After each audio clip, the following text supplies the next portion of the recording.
امام احمد رضا خان فاضل بریلوی علیہ رحمت و رضوان نے اپنے قلم کو اٹھایا اور قلم کو اٹھانے کے بعد آپ یوں لکھ رہے ہیں وہ کمال حسن حضور ہے کہ گمان نقش جہاں نہیں، ارے یہی پھول خار سے دور ہے، یہی شمع ہے کہ دھواں نہیں، کروں مدح اہل دول رضا، ارے پائے اس بلا میں میری بلا، میں گدا ہوں اپنے کریم کا۔ مطلب سمجھو پیارے، امام عشق و محبت فرماتے ہیں میں گدا ہوں اپنے کریم کا، میں گدا ہوں اپنے کریم کا۔ اے دنیا والوں سنو،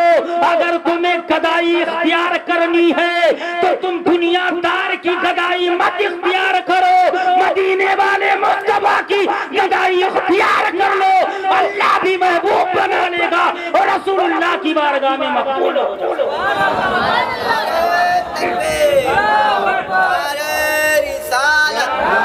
مسلک اعلی حضرت، مسلک اعلی حضرت، نعرہ تکبیر، نعرہ رسالت۔ امام عشق و محبت امام احمد رضا خان فاضل بریلوی علیہ رحمت و رضوان فرماتے ہیں کرو مدح اہل دول رضا، ارے پڑے اس بلا میں میری بلا، میں گدا ہوں اپنے کریم کا، میرا دین پارا اینا نہیں۔ اعلیٰ حضرت فرماتے ہیں میں تو گدا ہوں، میں تو بھکاری ہوں، میں اپنے محبوب کے در کا بھکاری ہوں، اور قسم خدا کی جو محبوب کے در کا بھکاری ہو جائے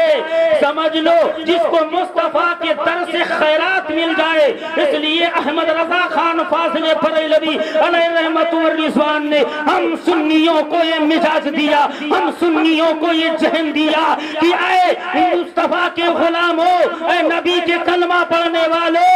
سنو اگر خیرات تمہیں لینی ہے تو دنیا داروں سے مت لو، احمد مختار سے لے لو۔ اس لیے جب دنیا خیرات دیتی ہے وہ خیرات چند دن میں ختم ہوتی ہے، اور مصطفیٰ کے بارگاہ سے جن کو خیرات مل جائے قیامت تک ختم ہونے والی رہی۔ تبھی تو احمد رضا خان فاضل بریلوی علیہ رحمت و رضوان فرماتے ہیں جن کو ایک مرتبہ مصطفیٰ کے در سے بھیک مل جائے پھر قیامت تک کسی سے مانگنے کی ضرورت ہی نہیں پڑا کرتی ہے، اس کا دامن تنگ ہو جاتا ہے۔ میرے کریم سے گر قطرہ کسی نے مانگا، ارے دریا بہا دیے ہیں، دربے بہا دیے ہیں۔ اور اعلیٰ حضرت فرماتے ہیں کون دیتا ہے دینے کو منہ چاہیے، دینے والا ہے سچا۔ سب بول دیجئے نا، دینے والا ہے سچا۔ ہاتھوں کو اٹھا کر کہہ دیجئے دینے والا ہے سچا۔ اللہ نے اگر ہاتھ دے رکھی ہے تو یہ ہاتھ کو نعمت سمجھیے۔ نعمت ہے کہ نہیں، یہ بولو ہے نعمت؟ تو ہم سمجھیں کہ ایک آدمی دکان کے لیے بیٹھا رہا تو حضرت بولے کہا ہے نا ایک حضرت کرسیاں فرجا کرسیاں رہی ہے نا۔ ہمارے اقابر علماء الحمدللہ تشریف فرما ہے، میں تھوڑی دیر لفظ آپ کے سامنے میں کروں گا۔ اگر اللہ نے زبان دے رکھی ہے، یہ زبان اللہ کی بہت بڑی نعمت ہے، یہ ہاتھ اللہ کی بہت بڑی نعمت ہے، یہ زبان اللہ کی بہت بڑی نعمت ہے، یہ پیر اللہ کی بہت بڑی نعمت ہے، یہ تندرستی اللہ کی بہت بڑی نعمت ہے۔ ہم بول رہے ہیں نا یہ اللہ کی بہت بڑی نعمت ہے۔ اگر تم اللہ کے نعمتوں کو شمار کرنا چاہو پیارے تو اللہ کے نعمت کو تم شمار نہیں کر سکتے۔ اللہ نے ہمیں اور آپ کو کتنے نعمتوں سے نوازا۔ بہرے اعلیٰ حضرت فرماتے ہیں کون دیتا ہے دینے کو منہ چاہیے، ارے دینے والا ہے سچا، دینے والا ہے سچا۔ ہمارا نبی مصطفیٰ کے در سے جس کو بھیک مل جائے پھر قیامت تک اسے مانگنے کی ضرورت نہیں پڑتی ہے۔ تو اعلیٰ حضرت نے ہم سنیوں کو یہ مزاج دیا، ہم سنیوں کو یہ ذہن دیا کہ دنیا دار سے مت مانگو، احمد مختار سے مانگا کرو۔ اعلیٰ حضرت فرماتے ہیں میں گدا ہوں اپنے کریم کا، میرا دین پارا اینا نہیں۔ اعلیٰ حضرت فرماتے ہیں کہ میرا دین پارا اینا نہیں، پارا کہتے ہیں ٹکڑے کو، میرا دین پارا اینا نہ کہتے ہیں روٹی کو، یعنی اعلیٰ حضرت نے فرمایا کہ میرا دین روٹی کا ٹکڑا نہیں ہے۔ اللہ اکبر۔ امام عشق و محبت امام احمد رضا خان فاضل بریلوی علیہ رحمت و رضوان جیسی سچی محبت رکھو، انشاءاللہ دنیا میں بھی آپ کامیاب رہیں گے اور انشاءاللہ آپ کو آخرت میں بھی کامرانی ملے گی۔ حضرات میں یوں عرض کر رہا تھا، دیکھیے چائے کا دور چل رہا ہے، الحمدللہ حضرات چائے پی لیجئے، اس لیے انسانیت حیران ہے انسان کے پیچھے، ہے نا؟ سن لیجئے بھائی، ختم کر لوں گا انشاءاللہ۔ انسانیت حیران ہے انسان کے پیچھے، مہنگائی بڑھ گئی ہر سامان کے پیچھے، ہے نا؟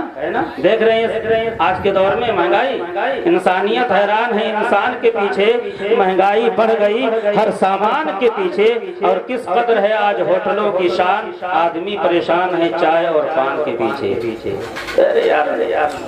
دیکھیے یہ بزم رسول ہے، میں تو الحمدللہ بولتا ہوں یار، یہ منبر شریف سے یہ ہمارے موقر علماء، قسم خدا کی ان سے پوچھو نا، میرے آقا صلی اللہ علیہ وسلم جب وہ جو نصیحت کیا کرتے تھے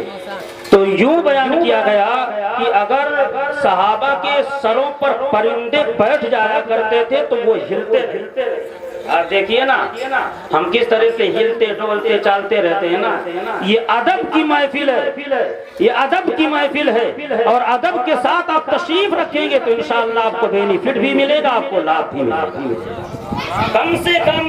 آپ بزم مصطفیٰ میں اگر حاضر ہوا کریں تو سب سے پہلے تو ضروری اس بات کی ہے کہ آپ باوضو ہو کر کے آیا کیجیے، ہے نا؟ سب سے پہلے باوضو ہو کر کے اور اپنے سروں کو ڈھک کر کے آیا کریں، اور یہ تصور لے کر کے بیٹھا کریں کہ جہاں اللہ اور اس کے رسول کا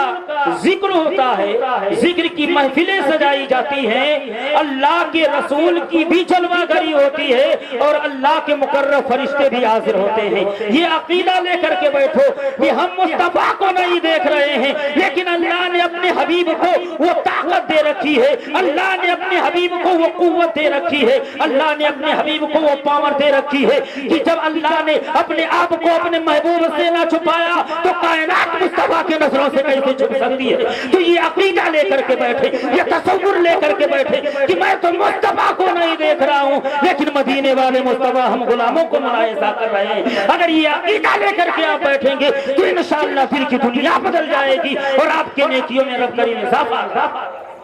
لیکن آپ دیکھو ہمارے جلسوں میں کوئی پان، کوئی پڑیا، کوئی چائے، ارے یہاں فارمیلٹی ادا کر رہے ہیں محبت کے ساتھ، چاہے بری لگے چاہے اچھی لگے۔ میں ہر جمعے میں بول دیتا ہوں محفل محبت کے ساتھ کیا، چاہے چند ہی حضرات ہو چاہے دو ہی حضرات، یہ نہیں ہے ہم سینکڑوں کا مجمع ہوگا یا لاکھ کا مجمع ہوگا تبھی ہم نبی کا ذکر کریں گے۔ آپ اپنے گھر کے اندر بیٹھ کر کے نبی کا ذکر، یہ صحابہ کی سنت ہے، صحابہ اپنے گھر میں بیٹھ کر کے اور رسول اللہ صلی اللہ علیہ وسلم کی میلاد پڑھا کرتے تھے اور گھر والے سنا کرتے، یہ صحابہ کی سنت ہے۔ ہمیں دکھانا مقصد نہیں ہے، ہمارا تو یہ مقصد ہے، ہم میلاد مصطفیٰ اس لیے کرتے ہیں کہ خصوصی فیضان جاری ہو اور میرے بگڑے ہوئے کام بن جائیں۔ یہ عقیدہ لے کر کے اگر آپ کریں گے پیارے تو انشاءاللہ کامیابی پڑھ کر کے قدم چومے گی، ہے نا؟ آپ دیکھو نا ہمارے بڑے بڑے جلسوں میں بھی اور محفلوں میں بھی ہم افراتفری کا ماحول بنا دیا کرتے ہیں، معلوم پڑتا ہے یہ کوئی ناچ کی محفل ہے نا، یہ کوئی ناچ کی، ارے یار یہ تو اتنا پاک اتنا پوتر بزم نور ہے کہ جب تک آپ تشریف رکھیں گے قسم خدا کی اللہ رب کریم آپ کے نیکیوں میں اضافہ فرمائے گا، آپ کی مقدر سمر جائے گی، آپ کا مقدر سمرے گا، اور اللہ رب کریم اگر فضل فرما دے تو اسی میلاد مصطفیٰ کے صدقے ہم سب کے گناہوں کو رب کریم معاف فرما دے گا اور داخل جنت بھی اس لیے ہم سنیوں کا یہ عقیدہ ہے، وہ واجن کا عقیدہ ہے نا،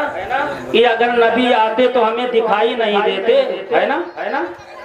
کہتے ہیں آنکھ والا تیری جوبن کا تماشا دیکھے، دیدہ کور کو کیا آئے نظر کیا دیکھے، اور سمجھ سکے نہ وہ اسرار ایکم مثلی، وہ کم نظر تھے کوئی دیدہ ور کی بات کرو، وہ کم نظر تھے کوئی دیدہ ور کی بات کرو۔ حضرات اس لیے کہنے کا مقصد و منشا یہ ہے کہ جب بھی آپ محفل مصطفیٰ کا اہتمام کیجئے تو بڑی محبت کے ساتھ آپ کیجئے، انشاءاللہ کامیابی پر تمہارے قدم کو چوم لے گی۔ حضرات میں یوں عرض کر رہا تھا کہ میرے آقا صلی اللہ علیہ وسلم نے ارشاد فرمایا جو مجھ پر کثرت کے ساتھ درود پڑھنے کا عادی ہو جائے وہ مجھ سے بہت زیادہ قریب ہوگا۔ صحابہ عرض کرتے ہیں فدا کا امی و ابی یا رسول اللہ علیہ الصلوۃ والسلام، اے میرے آقا، اے میرے داتا، اے میرے ماوا، اے میرے منجا یا رسول اللہ صلی اللہ تعالی علیہ وسلم، جو اللہ کا بندہ اور آپ کا امتی صرف دل کے ساتھ کثرت کے ساتھ آپ پر درود پڑھے یا رسول اللہ وہ آپ سے کتنا قریب ہوگا۔ میرے آقا صلی اللہ تعالی علیہ وسلم نے ارشاد فرمایا اے میرے صحابہ سنو سنو، میرے آقا نے دو انگلیوں کا اشارہ کیا۔ میرے سرکار فرماتے ہیں اے میرے صحابہ دیکھو، میرے ان انگلیوں کو دیکھو، جتنا فاصلہ ان دو انگلیوں کا ہے، جب میرا امتی اور اللہ کا بندہ مجھ پر کثرت کے ساتھ درود پڑھنے کا عادی ہو جاتا ہے تو جتنا فاصلہ ان دو انگلیوں کا ہے اتنا فاصلہ ہمارا اور اس کا ہوگا۔ اے سنی خوش عقیدہ مسلمانوں بتاؤ، جو رب کے رسول کے جتنا قریب ہوگا اس کا بیڑا پار ہوگا اور اللہ رب کریم اپنے محبوب کے صدقے میں اسے داخل جنت عطا فرما دے گا۔ اس لیے پیارے تم اللہ کے رسول پر کثرت کے ساتھ درود پڑھو، اور یہیں تک بات محدود نہیں، اللہ کے رسول صلی اللہ علیہ وسلم نے ارشاد فرمایا کہ میرا امتی